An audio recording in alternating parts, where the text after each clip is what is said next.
అందరికీ నమస్కారం.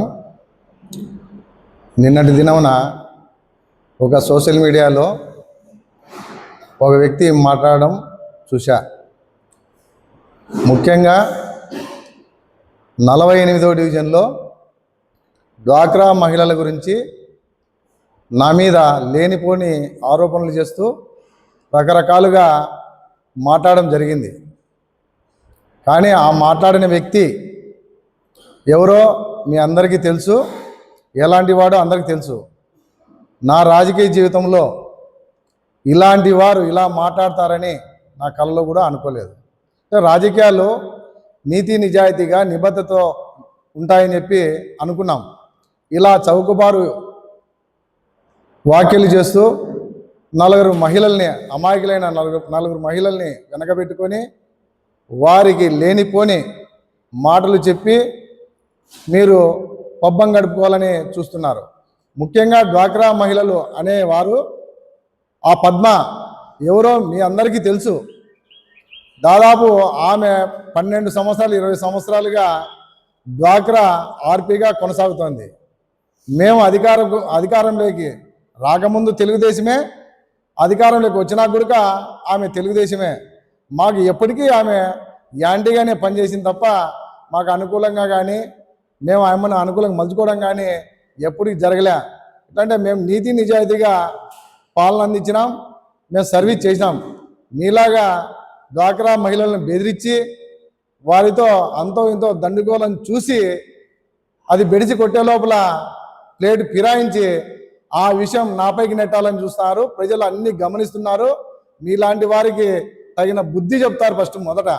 ముఖ్యంగా నేనేదో వసూలు చేయాలని చేసినా అని చెప్పి రకరకాలుగా మాట్లాడినావు.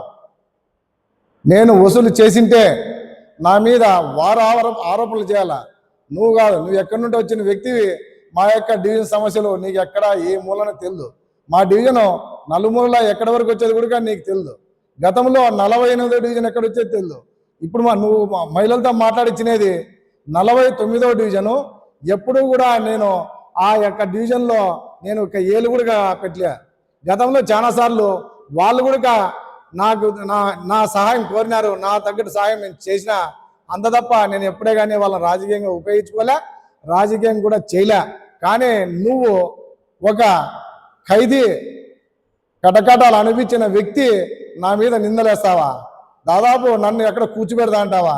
ప్రజల ముందు కూర్చోబెడతా. కూర్చోబెట్టే రోజు దగ్గరలో నీకే ఉన్నాయి. తస్మాత్ జాగ్రత్త. నువ్వు కూడా కంటున్నావేమో. నీ తాటాకు చెప్పులకు, నీ బెదిరింపులకు ఇక్కడ భయపడేవాడు ఎవడు లేడు. ముఖ్యంగా తెలుసుకో, నన్ను కూర్చోబెట్టాలంటే దిగి రావాలా, అది గుర్తుపెట్టుకో మోహన్. దాదాపు నిన్ను గతంలో కూడా ఒక బారు కాల్చిన దాంట్లో ఒక నిందితుడివి, ఒక ఎగ్జిబిషన్ దాంట్లో ఒక నిందితుడివి, దాదాపు భూమి కబ్జా దాంట్లో నిందితుడివి. నిన్నగాక మొన్న కూడా సోషల్ మీడియాలో ఒక మహిళను తిడితే, సోషల్ మీడియా మహిళను తిడితే వాళ్ళ కాలబేరానికి వినేది కూడా వాస్తవం కదా. నిన్నగాక మొన్న నీ ఇంట్లో వాళ్ళు మీ యొక్క పార్టీ వ్యక్తి దగ్గరికి పోయి, అన్నా మేమేం చేయలేదు, మమ్మల్ని మా మీద కక్ష పెట్టుకోవద్దని చెప్పి నువ్వు కాలబేరానికి పంపించలేదా మీ ఇంట్లో వాళ్ళని? నా మీద నిందలేసేది నన్ను కూర్చోబెడతా అంటావా? నిన్న ఆల్రెడీగా కటకటాల్లో డ్రాయర్తో నిలబెట్టి ముసుగేసి నిలబెట్టినది నన్ను కాదు, నిన్ను.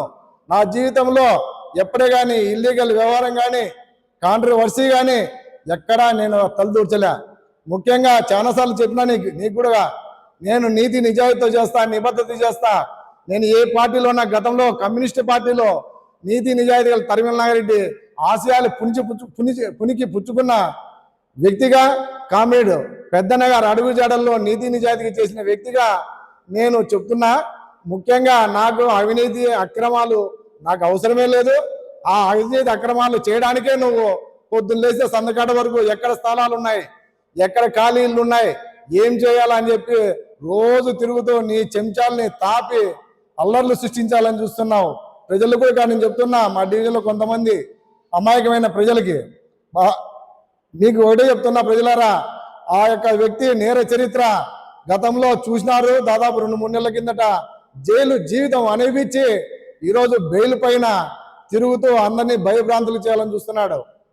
తస్మాత్ జాగ్రత్త. నేను కూడా చెప్తున్నా, నీ తాటాకు చెప్పలకి భయపడే వ్యక్తి కాదు.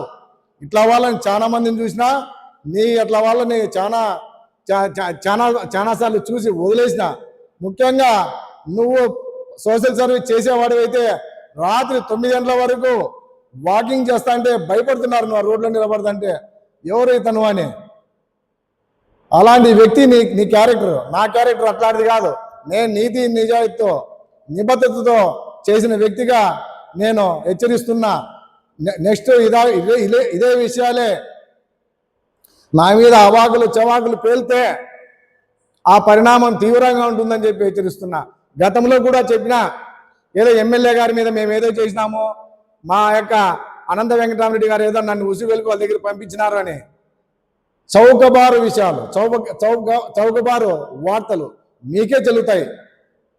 నేను ఆ డ్వాక్రా మహిళా సంఘాల జోలికి కానీ డ్వాక్రా సంఘాల విషయాలకు కానీ ఎప్పుడు పోయే వ్యక్తిని కాదు.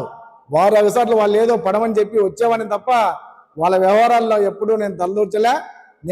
మొన్న కూడా నేను SIR సర్వీస్ అప్లికేషన్లు ఇవ్వడానికి పోతే సచివాలయంలో అక్కడుండే వ్యక్తి, అంటే ఆ మహిళలు భర్తలు వాళ్ళ పిల్లలు బయట నిలబడితే ఏమైనా ఇక్కడ నిలబడినామని చెప్తే, మేమన్నా మా డ్వాక్రా మా డబ్బులు చోరీ అయినా మా ఆర్పీ చేసింది, మేము బయట ఉన్నాం, మమ్మల్ని రానిలేదు ఆమె, మేమే ఆడిట్ చేస్తున్నామని చెప్తే, అదెట్లయితుందయ్యా మీరు రాని పదారండి అని చెప్పి పోయి 2 నిమిషాలు మాట్లాడినా. ఏం మాట్లాడినా, అమ్మా సామరస్యంగా చేసుకోండి, కొట్లాడద్దండి, వాళ్ళు కష్టపడిన డబ్బు వాళ్ళ డబ్బు వృధా కాకూడదు, అది చాలా పాపం, తింటే వాళ్ళ డబ్బు వాళ్ళు ఇప్పించే విధంగా మీరు సహాయం చేయండి అని చెప్పి ఆ మాట తిరిగి వచ్చినాను తప్ప నెక్స్ట్ వాళ్ళ విషయాల్లో కానీ వాళ్ళ జోక్యంలో కానీ నేను తల దూర్చలే.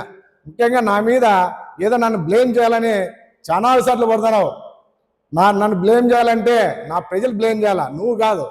నీ అట్లా జైలు జీవితం అనుభవించిన వ్యక్తి నన్ను బ్లేమ్ చేసేదానికి నీ చేత కాదు. ముఖ్యంగా చెప్తున్నా, నా ప్రజలే నాకు దేవుళ్ళు.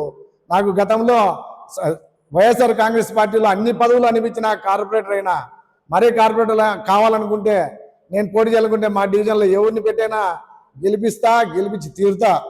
అదే హెచ్చరిస్తున్నా. నిన్నటి రోజు 48వ డివిజన్లో ఒక నాయకుడు మాట్లాడుతూ, తెలుగుదేశం పార్టీకి సంబంధించిన నాయకుడు, తెలుగుదేశం పార్టీ నాయకులు అంటేనే ఇంపార్టెంట్ నాయకులు మా డివిజన్లో చేసుకునేది, తెలుగుదేశం పార్టీకి స్థానికంగా నాయకుడు ఎవరు లేరు. ప్రతిసారి కూడా స్థానిక సంస్థల ఎన్నికలు జరిగినప్పుడు నాయకుడిని దిగుమతి చేసుకుంటారు. అట్లా దిగుమతి వచ్చిన నాయకుడు కొన్ని ఆరోపణలు చేశారు మా పార్టీ మాజీ కార్పొరేటర్ గారి మీద. ఇంటికి గతంలో కృష్ణమోహన్ అనే కార్పొరేటర్ ఉన్నారు, వాళ్ళ తెలుగుదేశం పార్టీకి సంబంధించిన కార్పొరేటర్, గౌరవ్ గార్డెన్లో డ్రైనేజీ లేపిస్తానని ఇంటికి 5,000 రూపాయలు వసూలు చేసినాడు. ప్రతి ఇంటితోనూ 5,000 రూపాయలు వసూలు చేసినాడు. కానీ మా కార్పొరేటరు ఎక్కడా కూడా వసూలు చేసిన దాఖలాలు లేవు. ఎందుకు చెప్తున్నామంటే, నేరుగా పథకాలు వచ్చేది జగన్ సార్ ఎవరిని పెట్టినారు, వాలంటీర్లను పెట్టినారు. వాలంటీర్ ద్వారా సచివాలయ సిబ్బందికి నేరుగా వింతులు వెళ్ళేటివి. అర్హుడైతే ఇచ్చినాం, ఎవరు కూడా వేలు పెట్టలేదు. కనీసం ఎమ్మెల్యే స్థాయి వ్యక్తి కానీ, మంత్రుల స్థాయిలు కానీ, ఎంపీలు కానీ ఎవరు మాట చెల్లుబాటు కాకుండా అర్హుడు అనేవానికి ప్రతి ఒక్కరికి కూడా ప్రతి ఇంటికి పథకం లబ్ధి చేకూరాలని చెప్పి జగన్మోహన్ రెడ్డి గారు ఆదేశాలతో ప్రతి ఒక్కరికి పథకాలు పోయినాయి. ఎక్కడ డబ్బు డిమాండ్ చేసినది లేదు, ఏమీ లేదు. అనవసర ఆరోపణలు చేస్తూ కొంతమందిని రెచ్చగొట్టే ధోరణితో ఉసుగొలుపుతున్నారు. స్థానికంగా ఉండే ప్రజలు మీరు కూడా తెలుసుకోవాలా, మనందరం ఒకటి. ఈరోజు బయట నుంచి వచ్చినోడు అట్లే గెలుస్తాడో ఓడిపోతాడో తెలియదు, తన పని అయిపోతేనే వెళ్ళిపోతాడు. కానీ మన స్థానికంగా మనం అందరం కలిసి ఉండేవాళ్ళం, అన్నదమ్ములు అనుకుంటా, అన్న అనుకుంటా, చిన్న ఆయన పెదనాయన అనుకుంటా, మామ అనుకుంటా సరదాగా గడిపేటోళ్ళం మనం స్థానికులుగా మనం ఉండాలా. మీరు ఆలోచన చేసుకోండి. మీరు కూడా ఎందుకు చెప్తున్నానంటే, ఎన్నికలు అయితేనే బయట నుంచి వచ్చిన వ్యక్తులు వెళ్ళిపోతారు. గతంలో ఆమె స్వప్నకు వచ్చా వెళ్ళిపోయింది, ఆమె కూడా. మళ్ళా తర్వాత జయరాం నాయుడు గారు వచ్చారు, వెళ్ళిపోయా.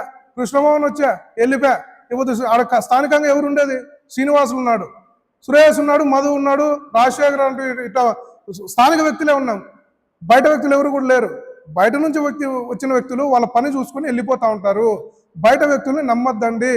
ఏ అవసరం వచ్చినా అర్ధరాత్రి వేలు కూడా పలికే వ్యక్తులు ఎవరంటే స్థానికంగా ఉండే మనమే. అది మన పార్టీకి చేసినా, వ్యతిరేకంగా చేసినా, ఇంకోటి చేసినా కూడా అర్ధరాత్రి అయినా కూడా మనం పిలిస్తే పలుకుతాం, చేసుకొని పోతా ఉంటాం. అది ఎవరికి ఏ కష్టం వచ్చినా కూడా మీరందరూ కూడా దాన్ని దృష్టిలో పెట్టుకొని తగినట్టుగా దానికి చేసుకోండి. మీరు మీ ఆలోచనకే వదిలేస్తున్నా. మంచి ఏదో చెడు అనేది మీకు తెలుసు. మీకు చెప్పేంత కాదు, మీ వయసు పెద్దవి, నా వయసు చిన్నది. కానీ ఎందుకు చెప్తున్నా అంటే మీరు అర్థం చేసుకోవాలా. ఎన్నికలు అనేవి 5 ఏళ్ళకి ఒకసారి వస్తూ ఉంటాయి, పోతూ ఉంటాయి. ఎన్నికలు జరిగినప్పుడు మాత్రమే మనం పార్టీలు, మనం ఎంతసేపు అక్కడ తిరుగుతాం, ఇక్కడ తిరుగుతాం. ఎలక్షన్ అయిపోయిన తర్వాత మన పని మనకు తప్పదు. మనం అందరూ కూడా చిన్న స్థాయిలో ఉండే వాళ్ళమే. బాగా గుర్తుపెట్టుకోండి, ఎవరివి కూడా పెద్ద స్థాయి కాదు. రెచ్చగొడితే రెచ్చిపోయే ధోరణితో పోవద్దండి. దయచేసి మీ అందరికీ చెప్తున్నా, అటుగా తిరుగుతున్న వ్యక్తులందరికీ కూడా దయచేసి చేతులు జోడించి చెప్తున్నా, నమస్కరించి మీరందరూ కూడా ఆలోచన చేసుకోమని చెప్తున్నాను. స్థానికంగా ఉండే మనం పోరాడుకుందాం ఏదన్నా కూడా, మిగిలిన వాళ్ళ మాటలు నమ్మద్దండి.